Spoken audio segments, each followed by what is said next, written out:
Alright guys, sorry it's taken me a while to get this video uploaded for you guys, but my name is Justin Brown. If you do not know me, I'm the founder and lead investigator of Interface Death, and in this video I'm going to show you how we set up our SB11 sessions, and I'm going to show you this new piece of equipment called the RVPR, developed by David Roundtree. First we're going to get into the SB11 setup, Gary Golka's new ITC device. Pretty much the new features of it, it has, instead of one sweeping radio, it has two, so you can do one or two if you desire. The sweep rates are anywhere from 50 milliseconds all the way up to 300. It has a built-in flashlight. It has a feature to decouple the AM and FM radio antenna, and it has this temperature deviation device in it as well, so you can see a 5-degree plus or minus deviation in your ambient temperature and while you're doing your sessions. You can use that if you would like, but what we're going to do, so I'm going to show you what we do in order to get the best results possible. Now the SB11 and the SB7 spirit boxes and all other similar devices, they're not very reliable, and the reason they're not very reliable is it's very difficult to control the radio coming through them and all the other little internal noises that it makes that can be misinterpreted as spirit responses. So what we're going to do is show you the best way I know how to get good data. Get two digital recorders. What we're going to do is turn this around, and you're going to see that channel 1 and channel 2 on both the spirit boxes you can record independently. So what we're going to do is do that. All you need is two 3.5 millimeter audio cables and two digital recorders. Now what we're also going to do is be able to listen to what's coming across the device in real time. Can you see this? We're going to use one speaker. Now these splitters are going to let us use the digital recorders and split it back down into one speaker so we can hear it, because if you use these outputs it will disable the speaker, so you can't listen to it in real time like you normally would without it. So we'll show you how this is set up.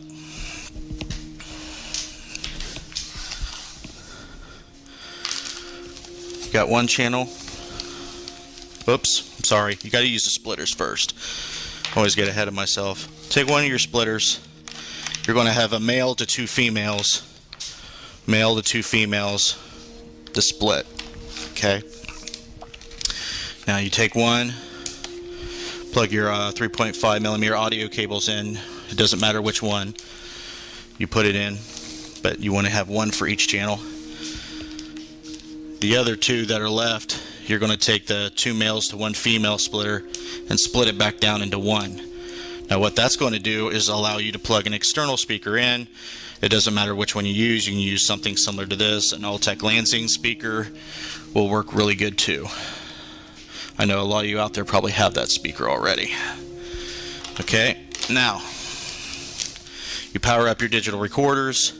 You put this into the mic input on each one. You want to make sure your digital recorders are set up accordingly, because some digital recorders give you the option to have audio in or mic in. So you want to make sure it's selected on the mic in on the digital recorders.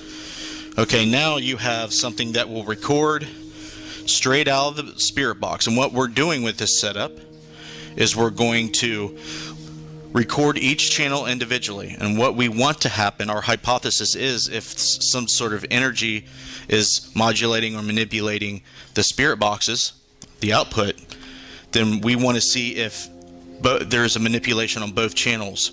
Now in order to do that, you're going to have to use some audio mixing software and mix and sync both of the audio channels along with your audio.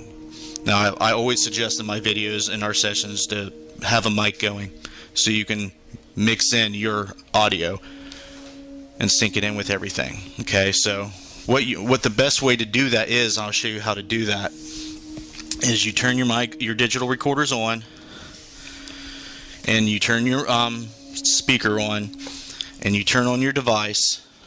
We'll go ahead and do that for you.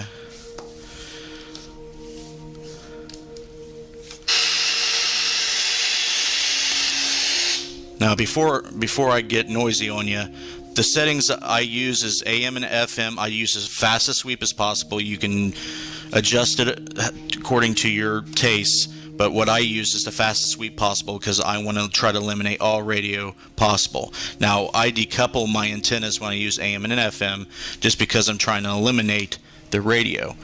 It's up to you whether you want to do that or not, but if you do decouple the antennas, it does not get rid of all the radio because you're plugging this in, all this junk into it, which is going to increase or enhance the reception of the device. Okay, now to sync this, you don't want to worry about trying to sync it at the beginning. The easiest way to do it is to sync it at the end, and I will show you how to do that. You turn on all your recorders, you hit record on your recorders, you turn this on.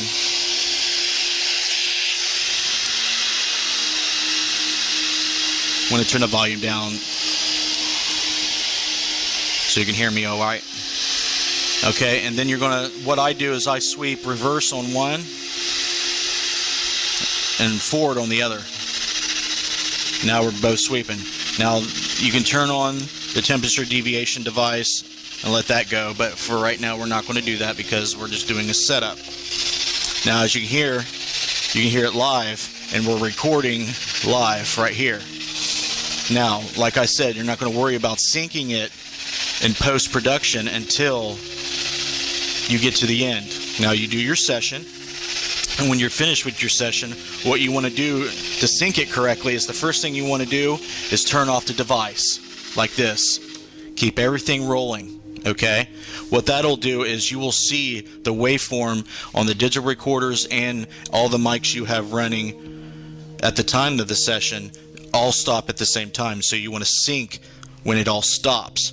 In the beginning, you're not going to get that because you're hitting record and it's coming through the speaker and these inputs all at different times, and it's really impossible to do all that at once at the same time in the beginning. But to do that at the end, all you do is turn off the spirit box at the end and line up the waveforms at the end of the session, and that makes it very, very easy to sync. All your audio can be synced that way.